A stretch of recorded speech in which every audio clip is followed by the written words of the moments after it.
What are we doing today? That's how I start every video. What are we doing today? What are we doing today? My name is Emily SW. Sam. Today, our video for you today, be excited, get excited. We're going to be discussing Gothic literature. Which is the basis of the idea, the concept of this channel was based on Gothic. So we're going to be doing a video, we're going to be talking about some Gothic literature. I have a Propian sort of breakdown of Gothic literature here. Sam has just read a lot of Gothic literature. She's a fan. You know, I enjoy literary theory, literary criticism. So, you know, we were talking about it. Sam was telling me, you know, she's writing a Gothic story. A little different than your kind of standard hero's journey kind of, or like the triangle, you know, that are most adventure stories. The Gothic structure is much different. And as I told you before when we were discussing your breakdown, there's a lot of videos on YouTube about reviewing novels, but there's not a lot about how to actually write Gothic literature or Gothic romance. Yeah. Mostly because I don't think publishing houses want you to submit Gothic romance to them anymore. It's time to revive the Gothic romance. Time to revive the 1820s. We live in a pandemic. Which is a Gothic thing. It is true. It's true. We are living the Gothic. We're living the Gothic right now. There's no, you know, we don't live in castles. We're in an apartment. It touches the key component or the key aspect of Gothic literature, which is isolation. Yes, that's true. That's very true. Isolation, or like my one professor in college used to talk about Gothic romance in relation to Gothic architecture and how in the period that a lot of Gothic romance is being written, specifically like, you know, when the Bronte sisters were writing, like, you know, peak Gothic literature times, you had all these big Gothic cathedrals crumbling, falling into ruin in Britain. You know, and that kind of idea of this barren, kind of foggy landscape and this big, massive church, this once grand thing, falling into decay and being kind of forgotten as society moves past it. We're drawing comparisons. But anyways, we're here to talk about Gothic literature. I have a breakdown here. Again, this is a Propian kind of breakdown. It's based off of Victor Prop's kind of analysis of Russian folktales and his breakdown of them and kind of into a formulaic kind of thing. I did not read any of these. I read all of them. Sam read all of them. Sam, you know, we were having this discussion. We were talking about how there's tons of videos about Gothic literature, but not about how to write a Gothic novel, which is a form that should be revived, honestly. Personally, I endeavor to revive it. Yeah, and so, you know, Sam is working on her Gothic story, and any sort of novel structure video you find, and there's not something wrong with this inherently, but it's all like the hero's journey or a very traditional kind of adventure arc story where, you know, it has like the triangle like everybody's taught. But Gothic romances are not like that. Or Gothic in general. Like, you don't have that very clear sort of like, you know, you lead up and then a climax and then the falling action. It's much more up and down than that. Which actually, Kurt Vonnegut also talked about that a little bit. Sam gave me two kind of key or very famous Gothic novels to look up the spark notes of. I looked up the spark notes. I did not read these. Again, I cannot emphasize this enough. I did not read these books. I read them. Sam read them. I read all of the ones we will be discussing. One of those books that Sam gave me is Anne Radcliffe, The Mysteries of Udolpho. Mm-hmm. This is a very famous Gothic novel, very, very long. It took me a long time to read this one, especially since I was reading during my lunch break, so I was only reading for like 15 minutes, 20 minutes at a time. This one I spent a long time reading. So this is one of the examples Sam gave me. And now The Monk actually came up in my related Google searches for The Mysteries of Udolpho. So The Monk was published in 1796. The one with the witch. Oh, and then he gets like, he's like a monk and he's supposed to be like all pious or whatever, but he wants to marry that girl, right? He wants sex. Yeah, he wants to have sex. and then he sells his soul. The witch actually turns out to be a demon, and because he rapes a girl and then he kidnaps her and rapes her. Mm-hmm. So then obviously he's discovered and he's in prison, and they're gonna execute him. That was the word I wanted. Execute. I was trying to say excommunicate, which I guess is also correct. Excommunicate from life. They're gonna execute him. So the witch comes back and she reveals herself. That's right. And gives him the option where you can sell your soul to the devil and escape from this prison, or you can be executed. And so he decides to sell his soul to the devil, and the devil just drops him off a cliff and leaves him for dead. Yes, I'm pretty sure that is also so. The two TLDR. The monk is also the one with the bleeding nun. Yes, the bleeding nun. I will admit, as somebody who's never read a Gothic novel, I read half of Wuthering Heights and I hated it. But Sam gave me these two. I like the bleeding nun, and Mysteries of Udolpho, great. The helmet man, the giant helmet. That was Otranto. Otranto. You can't beat a giant helmet falling from the sky. You just can't. And crushing a guy. Right off the bat. I don't like even the first scene of the story. That's just. I feel like those are probably the three oldest that I have read. Because the Mysteries of Udolpho is the only one by Anne Radcliffe that I've actually finished. I know she has other novels, but this is the only one that I've actually read. But with the Castle of Otranto being like the original. So that was the original one, the first one, the one that started it all. The OG. Yeah, and then Anne Radcliffe's novel. And then The Monk came out 2 years later, so I think those are the oldest. I have kind of two parts to this. I have an essential elements list, just of things that comprise a Gothic story, Gothic romance. And then I also have a plot order, which was kind of my answer to the hero's journey. I was trying to do sort of a plot map for a Gothic type story, which is way different than the hero's journey. Because the hero's journey is relatively simple, and it usually has a happy ending. Spoiler alert, Gothic doesn't necessarily have to have a happy ending. But so to begin with the essential elements, if you would like to write a Gothic story, based on my analysis of these kind of classical Gothic, here's what you need. Number one, a forest. And creepy locations. So you can have big abandoned castles. That's a big one. Big abandoned castle makes any story better. Doesn't matter. Gothic, fantasy, adventure, sci-fi, anything that's haunted. Haunted anything. Anything with ghosts in it, or anything where somebody's died or people think it's haunted, whatever. Like Gothic to the max. Which, again, we saw in Anne Radcliffe when they go to Udolpho.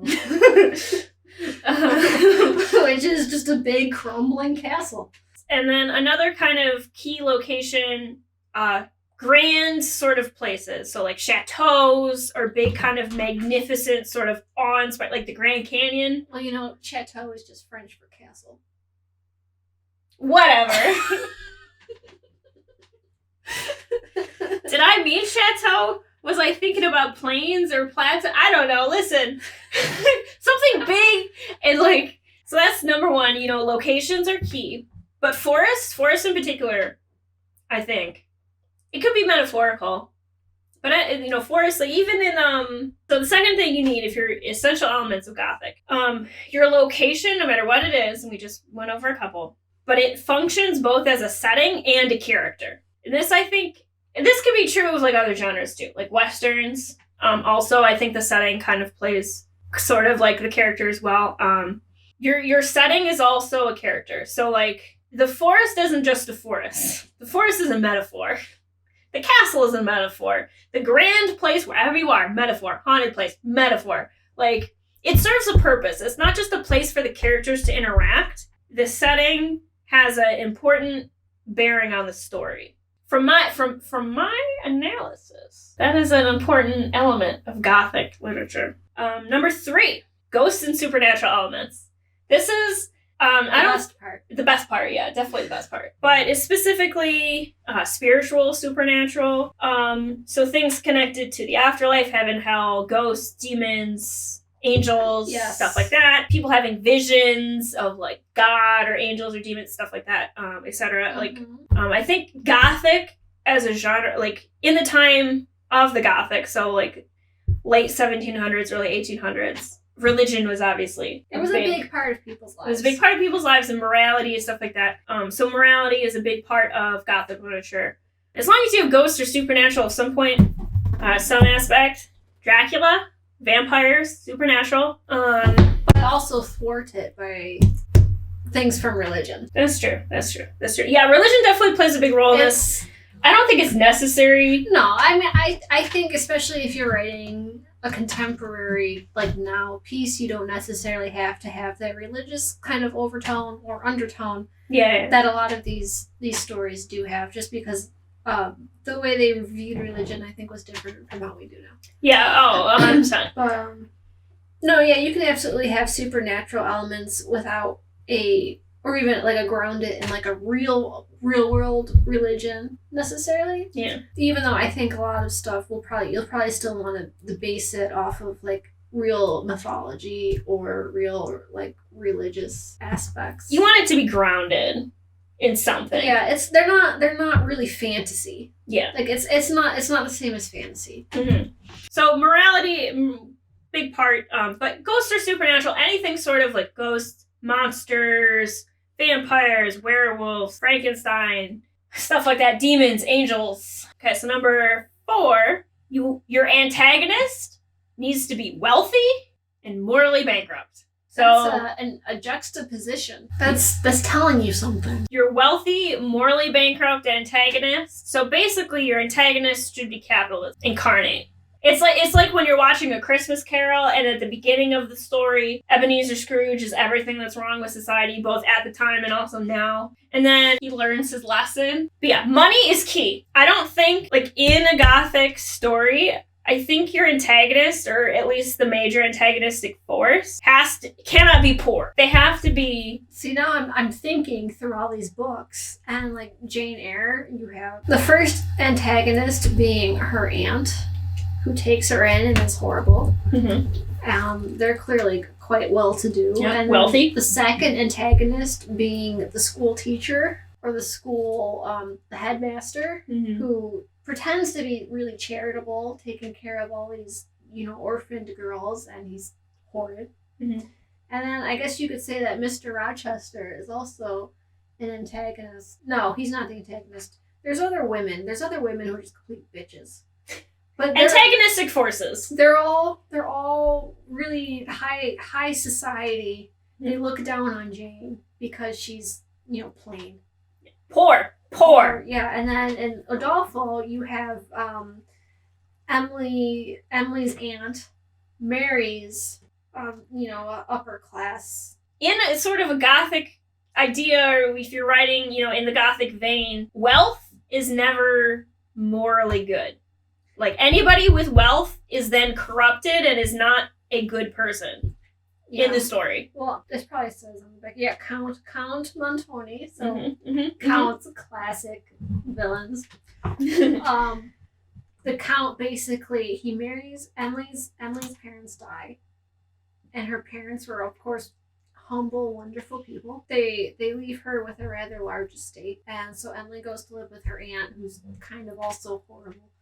But she not has great. her moments. But so her aunt marries Count Montoni, and then Montoni comes up with this whole scheme where she imprisons them in Udolpho, his castle fortress, and he's involved in all these like villainous underground black market kind of schemes. It was, even reading the summary, I was like, hold on, I need to make a spreadsheet. There were murders involved. And like illegal things and like plots. Yeah, and I think the whole Italian army was coming. There's politics. It was a lot. It was a lot going on.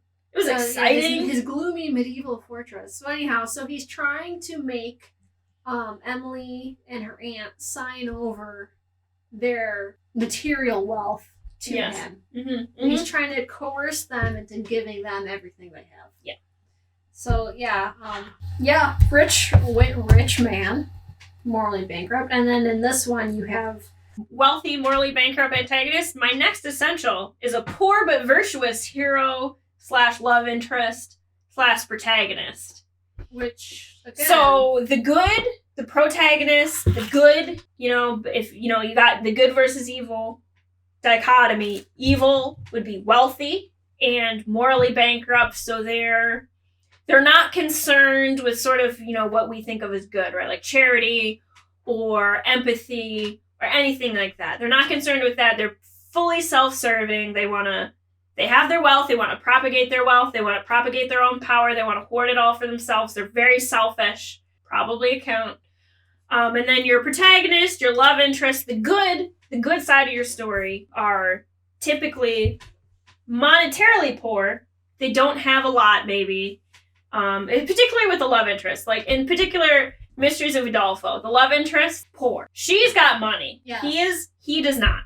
But so love interest, the protagonist, so fiscally poor, so they don't have a lot of money or a lot of physical possessions or power. Like, even in Mysteries of Udolpho, she had money, but she had no power. Correct. She was kind of at the whim of society, because society said that she had no power, but the power lay with her aunt, or, when the aunt with the count, and all that stuff, blah, blah, blah.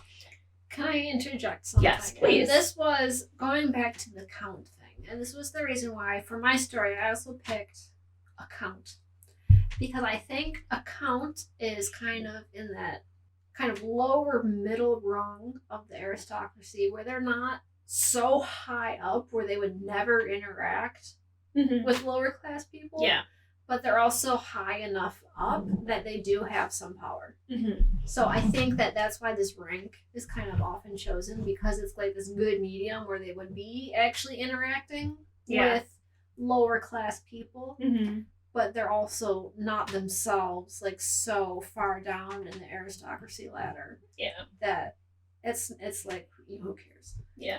Well, because it, like, when you think about it, like, a king wouldn't be futzing around with this peasant orphan.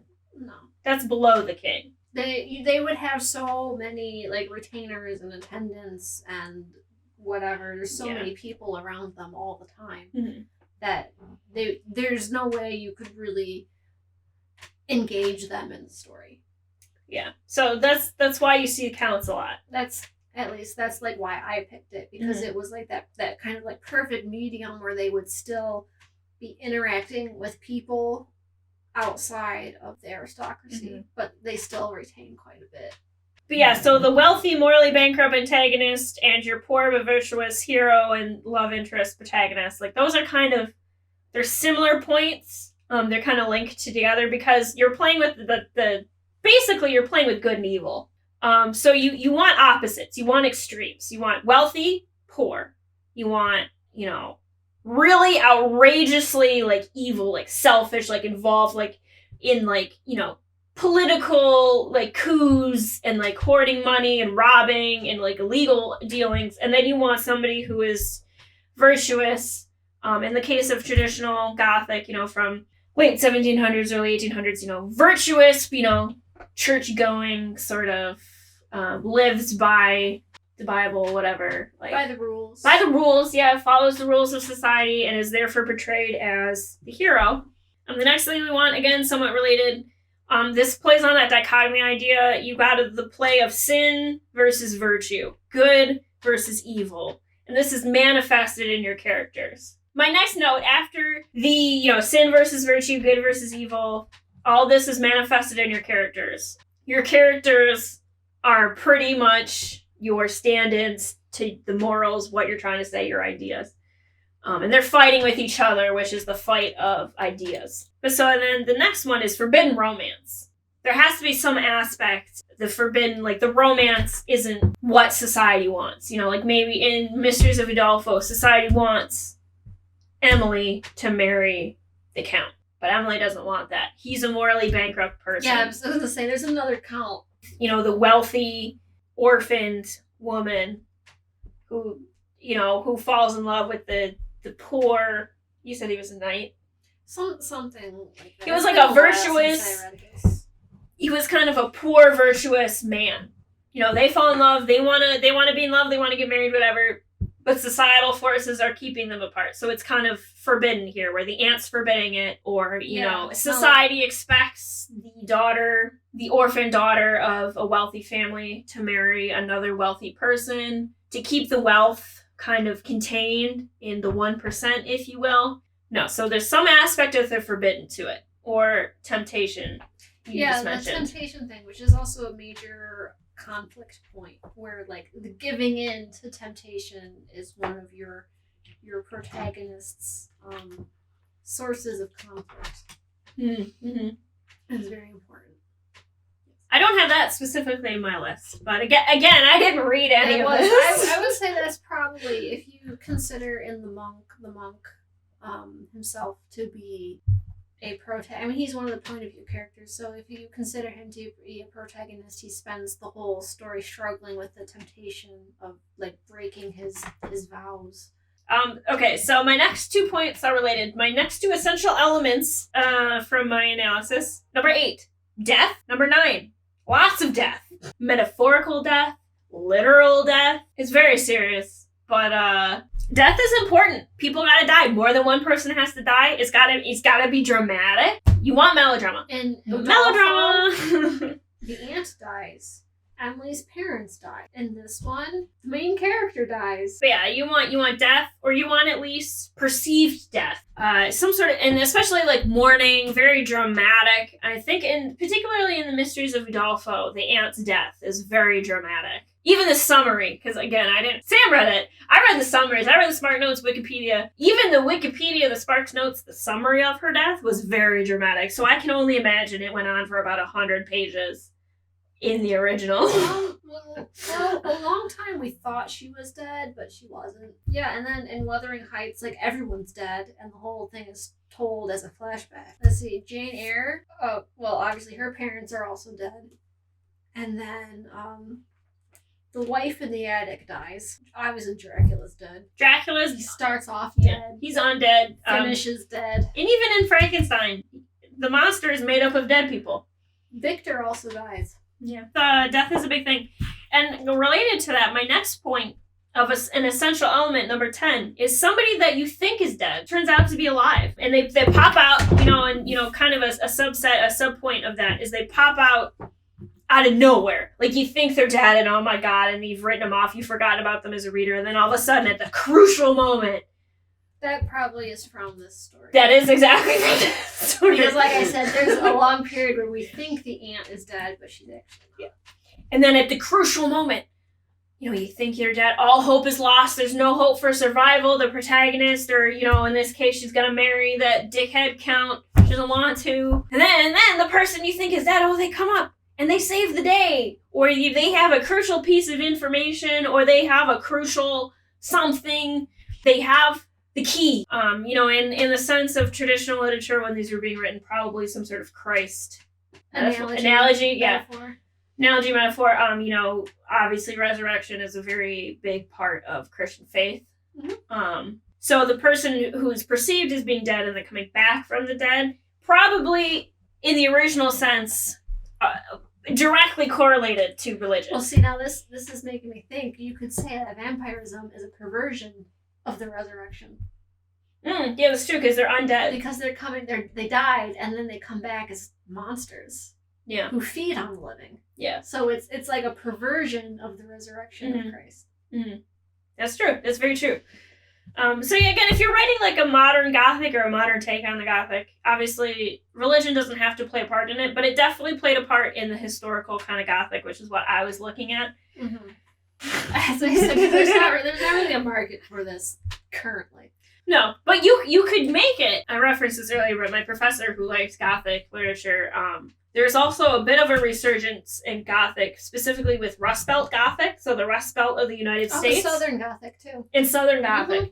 Yep, I think Southern Gothic is a little more prevalent, has been around a little longer, but then Rust Belt Gothic, for anybody who's not in the Rust Belt, who is not aware, the Rust Belt is an area of the United States, I think it's mostly kind of around the Great Lakes region, where during wartime...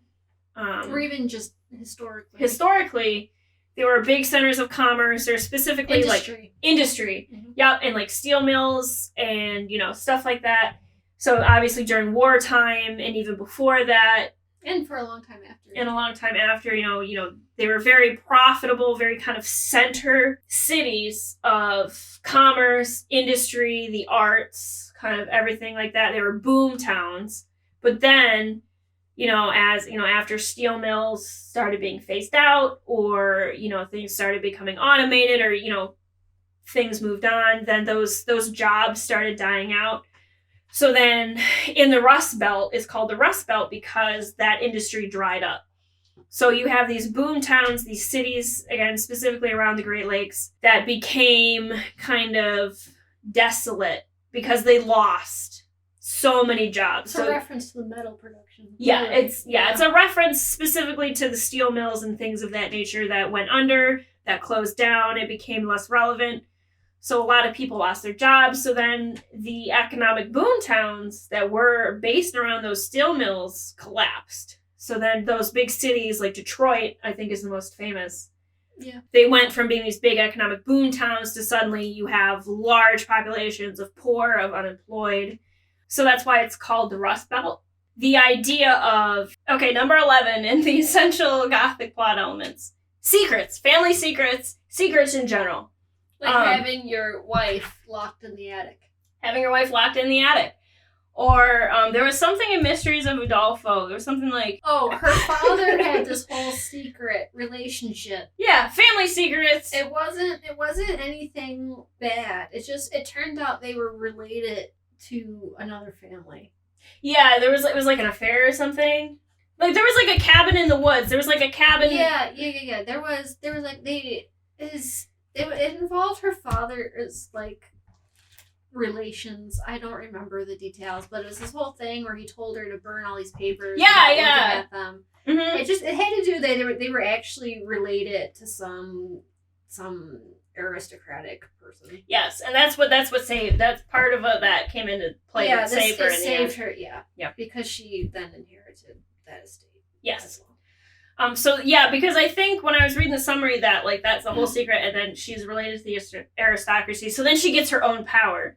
So then instead of other people being in control of her wealth, she suddenly has power of her own and wealth of her own, and she is able to use that power over herself versus her aunt and the count and like all that stuff. The letters, and he told her to burn them, and she just burned them. And I remember reading the summary, and I was like, why wouldn't you read them? She was curious about it. Yeah. And she like caught a glimpse, but then she was like, no, my father made me promise to do it, and I'm going to keep my word to him. Okay, my last, number 12, the last essential item, class divides and the struggle between class, which we kind of touched on with the wealth versus poverty, but class divides. Yeah, I think we've discussed this. We've definitely discussed that. A lot. So those are my essential elements. Those are just elements. Those are just things you want to, sprinkle into your Gothic romance. I feel like this was more in depth than when you look online and you see what are the Gothics of the Gothics of an element novel. The elements of a Gothic novel, most people would say like castle or manor, bad weather, damsel in distress, and your villain is some powerful guy. They skim the surface. It's very shallow. This was really in depth. Yes. I enjoyed going in depth. Again. I've never read any of this. All SparkNotes, Wikipedia, summaries, stuff that Sam has told me. I read it. Sam read it. Sam read all of these books. I did. For better or for worse. I did the breakdown, but Sam did the reading. Makes tons of sense. Yeah, and I actually... Okay, so then after I did the essential elements, because I made this up just for Sam, because she's writing a Gothic story, and there's no kind of existing structure.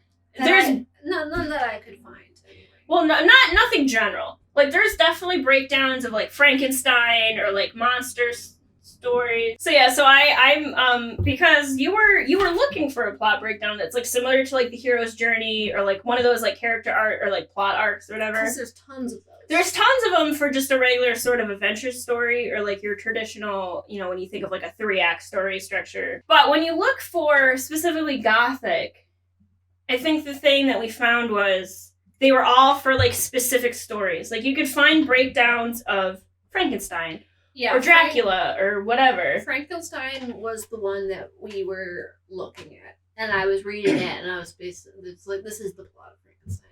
Yeah, and which is, you know, it's interesting, and it's obviously, you know, helpful if you're looking to sort of delve into Frankenstein, you know, and do an analysis, breakdown, whatever.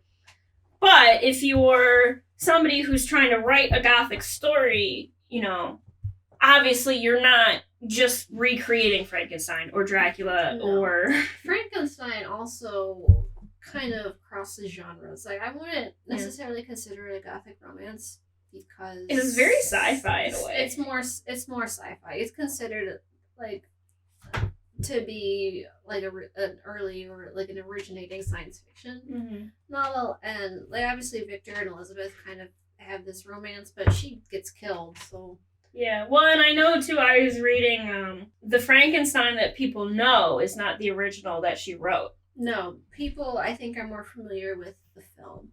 They're familiar with the film, but also when she published it, there was a lot of backlash. Because the original story had more sciencey elements, and it wasn't quite as moral as the one that she eventually edited. Yeah, there's two versions. So the version that I have, it's a monster story. Yes, it's a story about a monster. Monsters, plural. Both the created monster and the human being that creates the monster is also a monster. Mm-hmm. You can make the argument. So that is why. You know, I was, you know, we came to this idea that I could do this sort of Proppian kind of analysis. I'm using Proppian analysis in kind of a loose, this is mostly, we do this for fun. Like, I did it seriously, you know, I did put the work into it, but I also did it to have fun. So, you know, this is not the kind of thing I would submit a thesis on.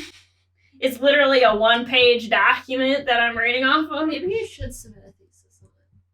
Listen, a thesis implies master's degree, and I ain't got... Thesis to be for your doctorate.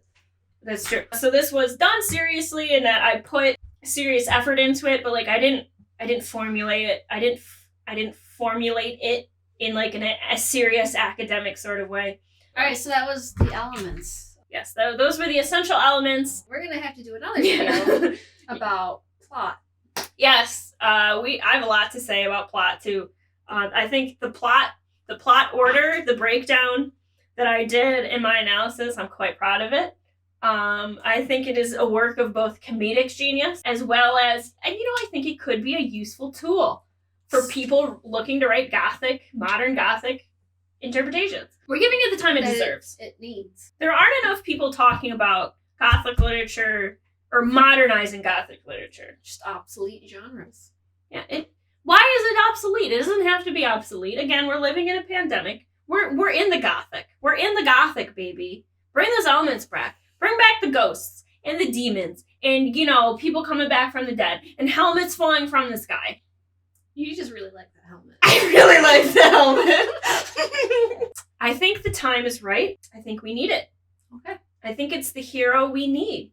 Is the helmet falling from the sky and crushing a man to death. Period, end of story. That's a vine right there. That's 6 seconds. Boom. Done.